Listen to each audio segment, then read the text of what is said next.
pessoas lindas e abençoadas, sejam todos bem-vindos. Eu sou Cris Cole. Nesse vídeo de hoje eu tenho uma tradução que eu creio que levarão duas partes, parte 1 e parte 2, porque é longa essa entrevista com uma psicopata. Eu traduzi esse vídeo e vou compartilhar com vocês porque eu achei várias coisas interessantes que eu quero citar e deixar registrado aqui para vocês, para a gente ter mais conhecimento, estudar um pouco mais como é que funciona a mente de uma pessoa com psicopatia. Antes de começar a tradução, quero avisar a todos vocês que ainda tem uma vaga disponível para você vir participar do curso Narcisistas de A a Z junto comigo. Nosso primeiro encontro online começa dia 18 de novembro. Serão 4 encontros, um para cada módulo, todas as sextas-feiras, das 7h30 às 9h30 da noite, e vai ser bênção. Estaremos ali falando desde a ciência até o mundo espiritual. Assim que a gente fechar essa primeira turma, você poderá entrar para a segunda turma, que eu avisarei em breve quando será o primeiro dia da nossa mentoria. Mas as aulas já estão disponíveis, você já pode acessar o curso com um valor que está especial de R$ 97.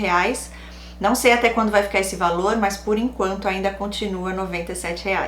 Ok? Então vamos à tradução de hoje, onde essa psicopata vai falar tintim por tintim ali das coisas que ela faz, como ela age, como ela pensa, como ela reage. Achei bem interessante, mas já deixo claro aqui para vocês que não dá para acreditar em tudo que eles falam, porque eles são manipuladores. Tudo que eles falam tem manipulação por detrás, então a gente tem que ter discernimento, mas tem muita coisa que bate, que a gente tem ali experiência já no convívio com pessoas com esse transtorno, então fica aí a confirmação através do que ela vai estar falando em algumas coisas. E a moça que faz a entrevista começa ali fazendo uma pergunta: como que foi dado o seu diagnóstico, né? Quando descobriram, como descobriram? E ela começa contando que quando ela tinha 6 anos, ela era uma pessoa extremamente agressiva. Na escola, os professores começaram a perceber, né, que ela era uma garota problemática. Ela estava sempre bullying às outras crianças. E então teve um dia que ela mordeu uma das crianças e a criança teve que fazer uma cirurgia. Então chamaram os pais dela, disseram, né, que ela tinha mordido essa outra menina e que ela teve que ir para o hospital. Ela explica aqui que falaram para os meus pais que eu não me comportava como deveria e me levaram ao médico e depois ao psicólogo. E ela explica que quando ela foi ao médico, quando ela foi ao psicólogo por essa primeira vez, que falaram que ela era uma criança hiperativa. Olha que interessante. Muitos psicopatas, narcisistas e sociopatas usam de desculpa dizendo que tem hiperatividade, quando na verdade eles sabem que é psicopatia, sociopatia ou até mesmo narcisismo. Eu já vi isso acontecer comigo. Pessoa que falava que era hiperativa, mas na verdade já sabia muito bem que era um narcisista perverso. Dão desculpas, falam que eles não têm uma memória muito boa, que eles esquecem das coisas. Tudo isso já prontinho para depois, quando eles fizerem alguma coisa ou não fizerem, falar que é por conta disso. Por conta da hiperatividade, por conta dessa falha de memória.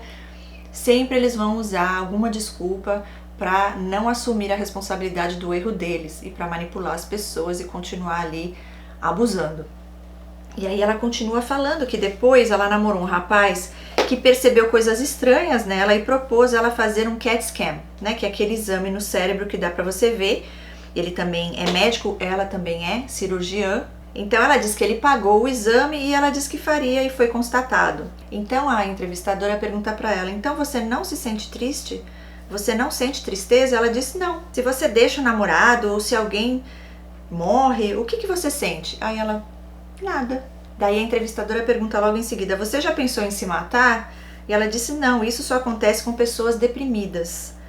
Eu me amo tanto que quero viver muito. Eu me cuido muito bem. E ela pergunta: e quanto aos animais? E ela faz uma cara, a gente fala assim: são animais. São indiferentes. E a moça pergunta: você não sente vontade de acariciá-los? E ela diz: não. Nunca tive um cachorro e nem terei. E meu noivo tem um gato. E me irrito. Já falei pra ele que ou vai ele ou vai eu. Odeio o cheiro do xixi e do cocô deles. E eu sou a que tenho que limpar. Porque quando ele não tá em casa, ela que tem que limpar. Aí ela pergunta: você tem um namorado? Como é isso? Ele sabe que você é psicopata? Ela diz sim. Daí ela conta que ele é médico e que ela estava fazendo a vida dele impossível. Por exemplo, ele não pode ver televisão, ela não deixa ele ver televisão. Ela diz que ele mudou com ela porque viu que ela estava fazendo coisas estranhas E então ela disse que fez terapia e disse que era psicopata, para manipular, né? Que ela foi na terapia e que o psicólogo falou que ela era psicopata. Por isso que ela fazia essas coisas estranhas. E ela disse que ele mudou com ela e ele começou a observá-la, ele já não queria nem dormir mais com ela, imagina, né? Aí ela diz assim, ele pediu para eu fazer terapia e eu o culpei. Chorava muito para manipular ele. Olha só, ela conta que ela ficou 2 semanas de cama, sem comer praticamente, só chorava. E 1 semana inteira sem tomar banho, para que ele ficasse com pena, né? Não comi por 2 semanas, não tomei banho por 1 semana. E ela disse que ela ainda ficava assim para ele. Olha o que você tá fazendo comigo, o que você tá fazendo comigo? Perguntando para ele, né? Como se ela não soubesse que ela estava fingindo tudo. Aí ela diz, tudo para não ter que fazer terapia. Tudo fingimento. Ela fala que ela é cirurgiã e a entrevistadora diz, creio que não escolheu essa profissão para ajudar as pessoas. E ela diz, não. Comecei a estudar enfermagem porque não queria fazer nada da vida. Não me interessava, tinha minhas comodidades. Enfermagem é uma carreira rápida, são 3 anos. Eu tinha 17 para 18 anos, então foi algo que terminou rápido. Fiz isso para acalmar meus pais. O acordo era que eu estudasse e então eu poderia sair de casa. E ela explica que a carreira de enfermeira não paga bem e que o máximo que ela conseguiria era ser ajudante de médicos. E isso atingiu o orgulho dela completamente, ela conta. E ela disse não. Então, assim que eu terminei a enfermagem, fui fazer medicina. Mas foi por orgulho. E agora sou especialista. A entrevistadora pergunta, se não fosse por seu namorado e seu trabalho, você não iria fazer terapia? E ela diz, não. Quer dizer, porque o trabalho dela era importante para ela e ele colocou essa condição dela ter que fazer terapia por conta dela ser psicopata, depois de toda a cena que ela fez, ele ficou firme e forte e ela acabou fazendo terapia. Diz ela que ainda faz. Então veja bem, por orgulho, imagina que eu vou ser assistente de médico. Ela disse que ela falou, eu vou ser a médica. E ela disse que ela é uma ótima profissional, graças a Deus por isso, né? Pelo menos isso, né, gente? Porque eles focam só naquilo que eles estão fazendo e ela disse que nunca perdeu um paciente. Ela disse que quando ela era mais nova, a primeira vez que ela foi na terapia, ela disse que ela ia porque ela ainda vivia com os pais dela e queria tê-los calmos, mas ela não se sentia confortável. E a entrevistadora fala assim pra ela, o que mudou na sua vida depois de fazer terapia? Na sua forma de ser? Ela dá uma risadinha assim, né? Ela ri e não fala, dá pra perceber que ela não fala o que ela pensou ali. E ela diz, que ela gostaria de ser mais como as pessoas normais. Isso aqui eu não acredito, tá, gente? Mas tudo bem. Ela diz que tem dias que eu odeio a todos. E vou ao psiquiatra e começamos a construir o que é empatia. Imagine um sentimento que você não sente, não entende e tem que construir desde o zero. Ela explica que ela vai lá na terapia e o psiquiatra tenta fazer coisas com que ela sinta essa empatia por alguém, né? Ele cria ali algumas cenas, faz ela imaginar. E ela diz que isso é muito exausto mentalmente para mim. Como fazer para ter empatia se você não sente? Aí ela explica que é uma coisa quase que impossível. Como que eu vou sentir uma coisa que eu não sinto e que eu não entendo que o outro sente? Aí ela diz, ela chega lá, o psiquiatra fala, hoje vamos trabalhar empatia. Aí ela diz, então ele me mostra situações reais, me faz entrar nessa situação. E ela diz, o problema é que absolutamente não sinto nada por ninguém, não consigo me colocar no lugar de ninguém. Então ele tenta que eu faça isso. Imagina uma pessoa que foi ferida e está chorando. E o médico diz para ela que ela tem que pensar que essa pessoa está sofrendo emocionalmente. E ela explica que ela tem que pensar, ela consegue pensar em sentir a pessoa sofrer como se fosse um sofrimento físico, porque ela diz que esse sentimento ela tem. Quando ela se machuca, ela tem a dor física, mas não a dor emocional. E ela diz que ela tenta imaginar que essa pessoa está sofrendo, né? Então ela imagina uma dor dela, vamos dizer que ela foi machucada, vamos dizer que ela cortou a mão. Então ela imagina essa dor que ela sente, aquela pessoa que está sofrendo emocionalmente está sentindo essa dor no físico, que ela é capaz de sentir, porque no emocional ela nunca sentiu. Então como é que ela vai imaginar a dor da pessoa emocionalmente. Estranho, né? É que nem a gente. Como que a gente consegue imaginar como eles se sentem se a gente não sente o que eles sentem? E ela diz que ela pensa, como é que pode algo tão tonto te fazer sentir tão mal? Por exemplo, você desmanchou com um namorado e aí você tá lá chorando, sofrendo emocionalmente. Eles não entendem, eles acham que é uma bobeira. Uma coisa tão boba e você sofrendo desse jeito, né? Ali chorando e tudo mais. Porque eles não sentem. A entrevistadora pergunta quanto tempo que ela está com esse namorado. E ela diz 3 anos. Ela fala que nos primeiros 2 anos não foi algo terrível para ele. E ela continua dizendo que ela não podia deixá-lo porque tem algo nele que me atrai demais. É muito atraente e inteligente e eu não o queria perder. Foi a única coisa boa que tinha me acontecido em meses e eu decidi, vou tentar, né? Não te prometo, ela disse que falou pra ele, não te prometo nada, mas eu vou tentar. Tentar ter um relacionamento com ele, manter um relacionamento com ele. Porque ela disse que ela não passava de 2 anos com ninguém, mas esse tinha algo que atraía muito ela, né? E ela explica aqui que ele era muito bonito, inteligente.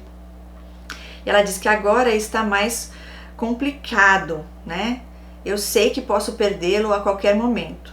E eu vou tentar provar pra ele. Aí ela já fala aqui, né?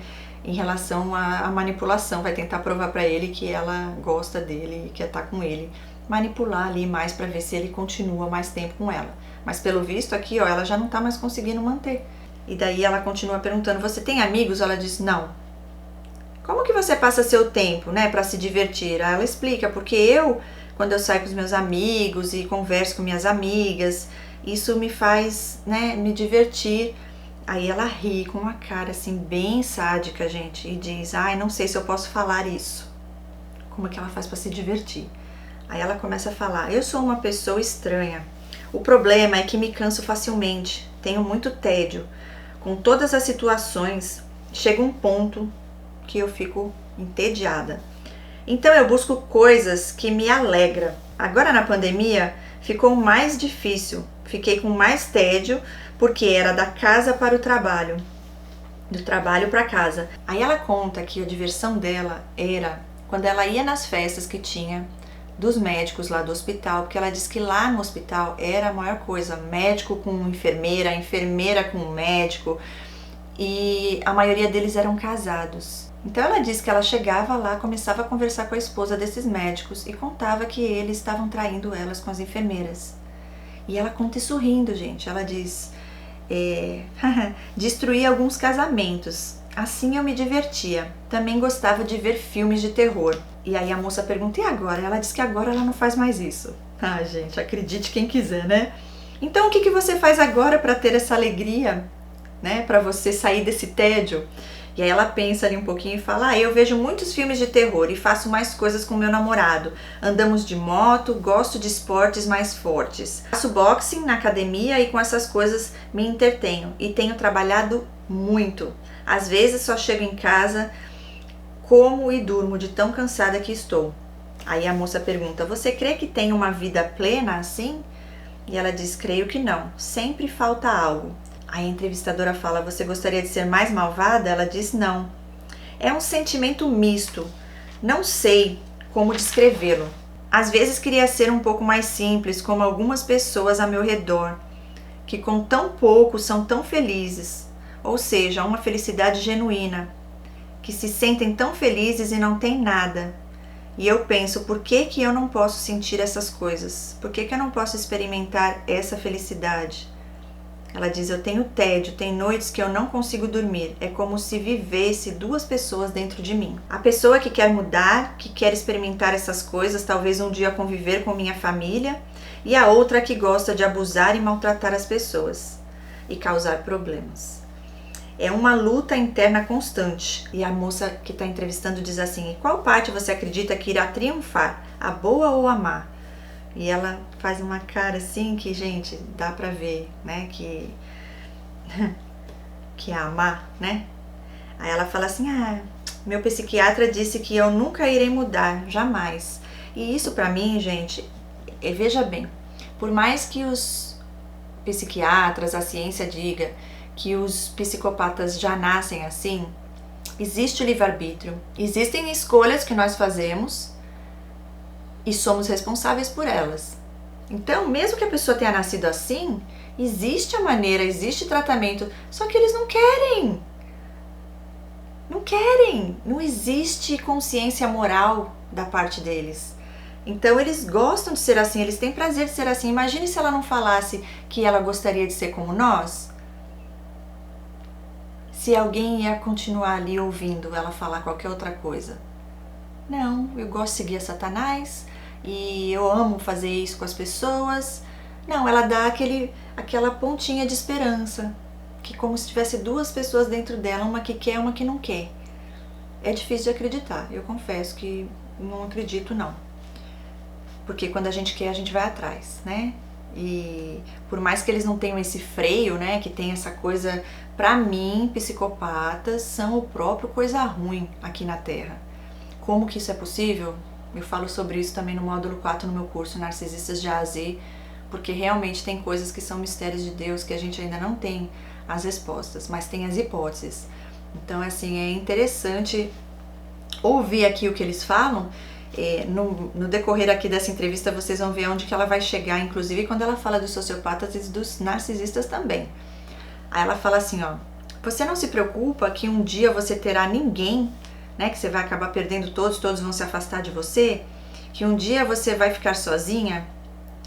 Ela diz assim: você não vai ter filhos, mãe, pai, irmãos, um namorado, um marido, né? E aí, o que você vai fazer? E ela diz: eu não me preocupo com o futuro, vivo o presente. E aí ela continua falando, a entrevistadora: mas você precisa pensar nisso, pensar em ficar sozinha. Quando você pensa em ficar sozinha, sem ninguém, o que você sente? Aí ela ri e diz, né: não me interessa isso agora, depois eu vejo como é que eu faço. Quem sabe amanhã posso ser atropelada por um ônibus, ou meu parceiro pode me matar a facadas no meio da noite. Gente do céu. Daí a entrevistadora pergunta: como é que você sabe que você é psicopata e não sociopata? Ela diz: porque o meu cérebro está mal.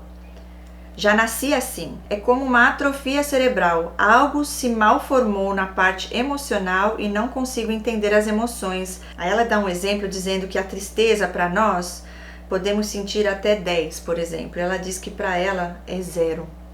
Por isso que eu falo, olha só que interessante, psicopatas não entram em depressão, eles não deprimem, eles não ficam tristes.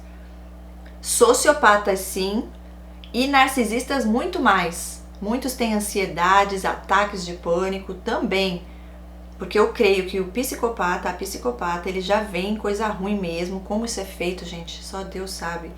Do pecado, maldições hereditárias, não temos todas as respostas, como eu falei aqui, são hipóteses, mas eles já veem o próprio mal, porque você não sentiu o que o outro sente, não entendeu o que o outro sente é uma coisa, agora você ter prazer em fazer o mal, em planejar tudo, já vim com essa natureza maligna e manipuladora. Uma criança de 3 anos já começa a mostrar. Os pais de psicopatas já percebem desde bebezinho que tinha algo ali que era estranho. E depois só vai tendo mais e mais e mais evidências ali no decorrer dos anos. Aí ela continua falando: não é que eu não tenha nenhuma emoção, né? Mas não são como de uma pessoa normal. Não acho que seja genético, ela explica, porque todos na minha família são empáticos e eu sou a única que sou ruim. Isso é interessante também, né? Porque dizem que tem essa parte genética. Eu já vi um caso particular meu de uma pessoa que eu sei que tem psicopatia e ela diz que a filha dela também era como ela, que já meio que nasceu assim. Ela deu a entender que era como ela no sentido da personalidade. Hoje eu entendo que tem a ver mesmo com a personalidade, mas é no sentido da psicopatia. Então, pode ser, né? Aí ela diz assim: e sociopatas não nascem assim, eles são feitos, né? É a resposta que ela dá. Então ela já se identifica como ter nascido com isso. Imagina, ela conta aqui que com 6 aninhos ela já fez o que fez na escola e estava sempre causando problema, bullying às crianças. Nessa faixa etária também ela diz que ela matou o cachorro da irmã e deixou ele morto em cima da cama dela para quando ela voltasse da escola ela pudesse ver e sofrer. Isso não é normal, isso não tem como alguém, uma criança nessa idade, fazer esse tipo de coisa sem estar totalmente possuída ali pela influência do maligno. Não tem como. Aí ela explica que é estranho, é como uma caça. Ela diz, mas não é assim, eu conheço 10 pessoas e eu vou fazer a vida dessas 10 pessoas impossível. Tem algo que me atrai em algumas pessoas que eu não consigo explicar, mas é algo que me irrita, me incomoda nessa pessoa e eu não paro até quebrar essa pessoa por completo. Aí ela explica que no trabalho dela as pessoas já conhecem o temperamento dela e eles tomam muito cuidado quando lidam com ela e que ela tem um humor horrível. Ela diz que ela é muito impulsiva. Tenho inveja da sua luz. Basicamente o que ela diz aqui é que ela tem inveja da nossa luz. Isso é outra coisa que é uma incógnita, que já ouvi de vários sociopatas, narcisistas também e psicopatas, que eles falam que eles têm ódio de nós, inveja da nossa luz, porque eles não possuem isso, como ela falou aqui. Como que alguém pode sentir isso, ser feliz com coisas pequenas e eu não consigo sentir isso? E aí a raiva deles fica assim, maior ainda, né? Por que essa pessoa pode ser assim e eu não? E aí que eu creio que eles vêm e começam a fazer essas coisas para tirar essa luz de nós. Aí se eu não posso ter, você também não vai ter. Então eu vou fazer de tudo para você sentir o que eu sinto, como se fosse nossa culpa. Sou uma ótima cirurgiã e ganho muito dinheiro com isso. Aí ela explica que uma pessoa que está entre a vida e a morte, porque ela faz cirurgias de apendicite, ela diz que a pessoa vai chegar ali entre a vida e a morte, ela não está preocupada se a médica ou o médico, qual a conduta da pessoa, quer um profissional que é boa naquilo que faz. Então ela diz que não interessa a vida do médico e sim que seja o melhor médico. Quando eu saio da minha casa e entro na porta do hospital, sou uma pessoa completamente diferente, sou profissional, meus pacientes me adoram, ganho presentes porque eu os trato bem, eu sei tratar bem as pessoas. Trato bem as pessoas, mas sentir algo por elas, aí é outra coisa. Então é isso, eles sabem tratar bem as pessoas, eles fazem o que é o legal, o que as pessoas gostam, só que eles não sentem nada pela pessoa. Eles fazem como um robô, mas não é genuíno, não é natural como nós. Você vai dar um abraço porque você sentiu carinho pela pessoa e você abraçou. Não, eles abraçam porque eles sabem que abraçar é algo legal, mas não sente. É um abraço vazio. E ela pergunta, e se algo não der certo em algumas de suas cirurgias, na operação, como você se sente? E ela responde, não pode sair mal. Sou cirurgiã de apendicite. É um procedimento rápido, leva apenas 40 minutos. Você entra, tira e pronto. Não pode sair mal, porque senão a pessoa morre. Então até hoje não tive nenhuma morte. Me concentro tanto naquilo, as enfermeiras que trabalham comigo não gostam, porque é um silêncio total. Fecho a porta e foco naquilo até terminar a cirurgia. E a entrevistadora pergunta, você pode falar um pouco sobre a infidelidade? O que você pensa sobre isso? Aí ela responde, os psicopatas são promíscuos por natureza. E ela pergunta para ela, mas se seu parceiro for infiel, o que acontece? Aí ela falou, não vai correr bem. Não me agrada essa ideia. Não tolero traição. Olha só, além de promíscuos, eles são falso-moralistas e hipócritas, né? Eles podem fazer o que eles querem, mas a pessoa, não. De jeito nenhum. E ela continua dizendo que antes dela conhecer o namorado dela, tinha um médico que ela sabia que era manipulador e ela gostou muito da namorada dele. Me aproximei dele e começamos a sair. Eu abusei dele emocionalmente, fisicamente. Hoje ele é casado e até hoje ele me manda e-mails e diz por que eu fiquei com o melhor amigo dele. Os dois eram amigos, então o namorado dela hoje atual era amigo desse médico. Ela conheceu a namorada desse médico, viu que ele manipulava ela, aí ela se aproximou dele, conquistou ele, começou a sair com ele e ela explica, até hoje ele ainda me procura. Aí ela explica que ela é bissexual e que essa namorada desse médico atraía ela demais. E ela diz que a forma com que ela se relaciona com as mulheres é totalmente diferente. Não é o mesmo estar com uma mulher e estar com um estúpido. Aí ela diz, os homens só pensam em duas coisas, ser os chefes e sexo. Dá o que eles querem e você os tem. As mulheres não, elas dão mais trabalho e isso me agrada. E é o mais difícil, gosto dos desafios. Tive 3 namoradas e eram tão lindas que podiam ser atrizes e eram muito inteligentes. Uma coisa que me atrai muito em alguém é a inteligência. Se for mais inteligente do que eu, isso me destrói. Mas não maltrato as mulheres, pois sou a favor das mulheres. Isso é interessante, gente, porque tem uma outra também que tem canal aqui que eu traduzo aqui os vídeos dela também, que ela é sociopata e ela também é bissexual e ela também fala que com as mulheres ela é diferente. Interessante. Isso também eu falo no curso Narcisistas de A a Z, que existem os homens que têm esse transtorno que odeiam as mulheres, que são os misóginos, e as mulheres também com esse transtorno que odeiam os homens, que é a misandria. E aí ela pega e pergunta: por que você gosta do meu canal? Por que você veio gravar essa entrevista aqui comigo? Ai, gente, aí ela se declara ali, né? Nossa, ela fala que ela é linda. E depois ela continua dizendo, né, que muitas pessoas nos taxam como maus por natureza. E tem razão. São muitos demônios que temos que lutar todos os dias. Mas tem algo, uma pontinha de humanidade. Temos um pouco de humanidade, porque afinal de contas não foi algo que escolhemos como os narcisistas que se fizeram assim, porque gostou e escolheram. Mesmo que não queira, eu sou. O que ela quis dizer? Olha que interessante. Ah, eu nasci assim. Não tenho culpa. Agora, os sociopatas e os narcisistas, eles não, eles escolheram ser assim. Olha que interessante isso, gente. Eles são o próprio mal. Não é que eles escolheram ser assim, eu creio que por conta dos traumas causados pelos próprios psicopatas, que são sádicos, muitos acabam se contaminando pelo ódio e aí o inimigo toma conta. É isso que eu creio que acontece quando a gente vai para o mundo espiritual. Por mais, como eu falei, que a pessoa nasce assim, e aí? Existe a solução. A pessoa agora tem consciência, vai fazer o que disso? Vai continuar fazendo as mesmas coisas ou vai procurar algo para melhorar? E aí ela fala assim: e por que você se informa antes de falar qualquer coisa? Eu pensei que você era psiquiatra ou psicóloga, porque você tem talento. Olha que interessante aqui, ao mesmo tempo que ela diminui ela dá um elogio.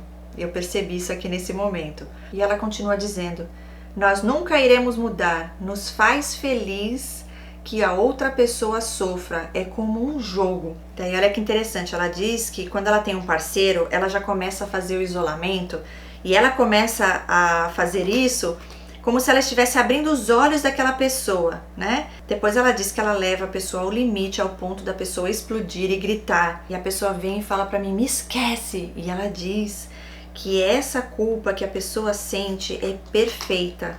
Ela diz: eu faço um drama, eu choro, eu desligo o telefone como uma louca.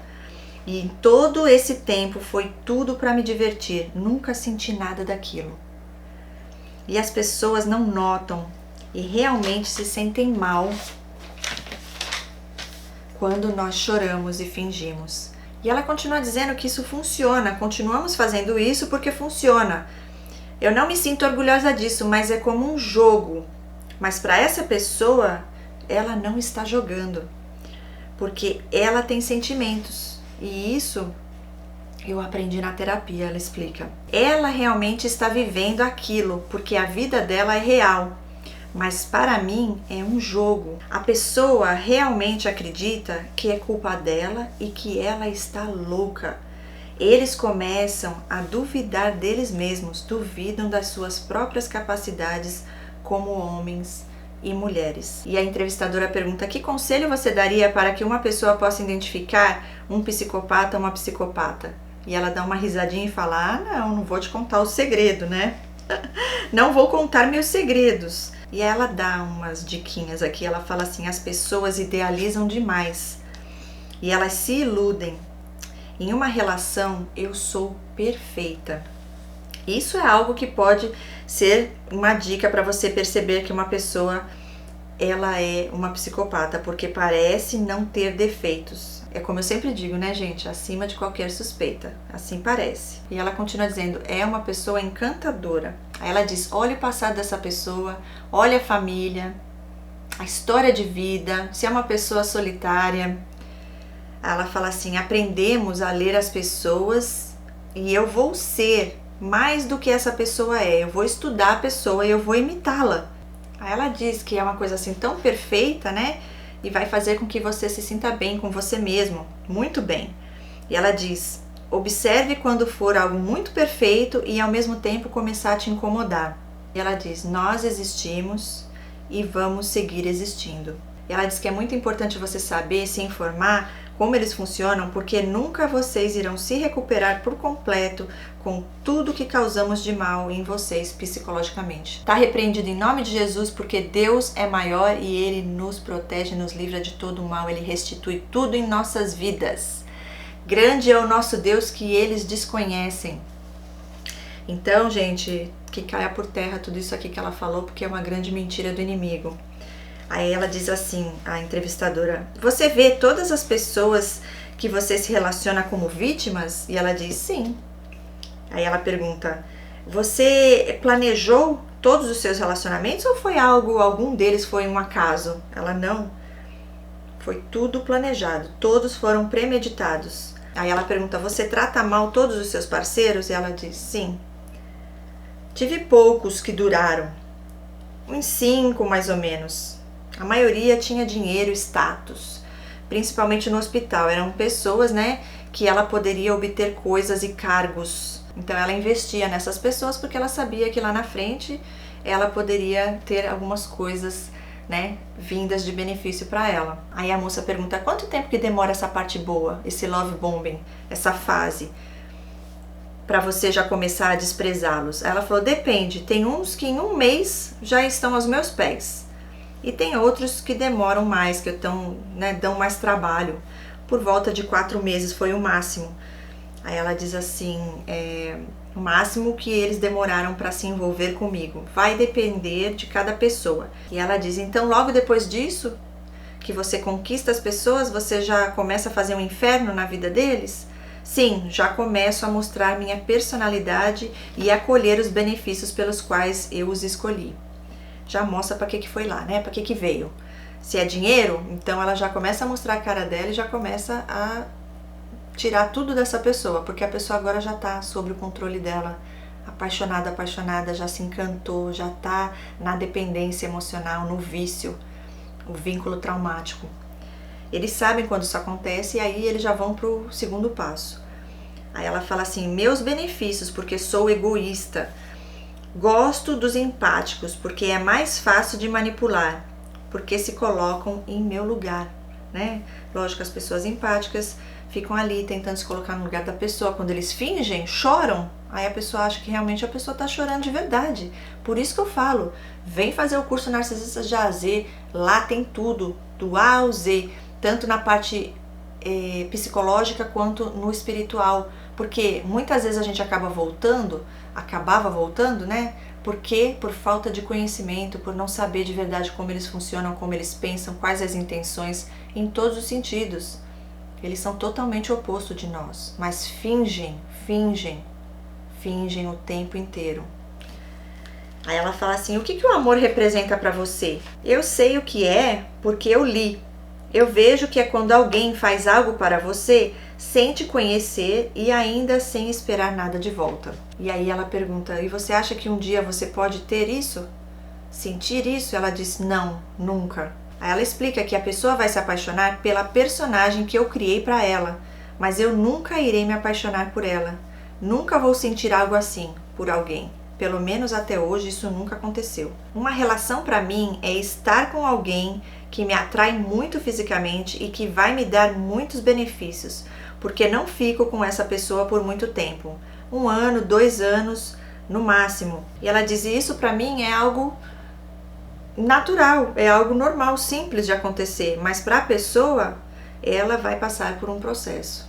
E ela diz que quando ela consegue o que ela quer, ela já vai embora. E eu paro por aqui nessa entrevista, deixo aqui essa primeira parte para vocês, dessa tradução com essa psicopata. Ela diz que ela tem 30 anos, como eu falei para vocês, ela é cirurgiã e ela decidiu dar essa entrevista para essa moça, sabe lá Deus por que intenção, né? O que é que atrai nessa moça tanto, que ela elogiou ali, falou que ela é muito linda, que ela é maravilhosa e que ela fala de coisas que ela entende, enfim, colocou ela lá em cima, bombardeou ela de amor ali. Agora, o que ela vai conseguir tirar dali, só Deus sabe. Deus é mais que cuide da vida dessa moça. Mas eu trago aqui, compartilho com vocês várias coisas que ela citou, que eu deixei aqui alguns pontos, acho interessante pra gente aprender um pouquinho mais. Deixa aqui os comentários se isso também já aconteceu com você, algumas dessas situações, se você já teve relacionamento com algum psicopata e você pode compartilhar aqui, se bate algumas coisas que ela falou, o que você acha? Ela tá falando algumas coisas aqui que tem verdade? Ou você acha que é tudo manipulação, tudo mentira, desde o início até o fim dessa entrevista? Deixa sua mensagem, deixa seu comentário que eu quero aprender com vocês também, tá bom? Fiquem com Deus, beijos a todos no coração e eu venho em breve trazer a segunda parte dessa entrevista para compartilhar aqui com vocês. Fiquem com Deus e até o próximo vídeo. Tchau, tchau!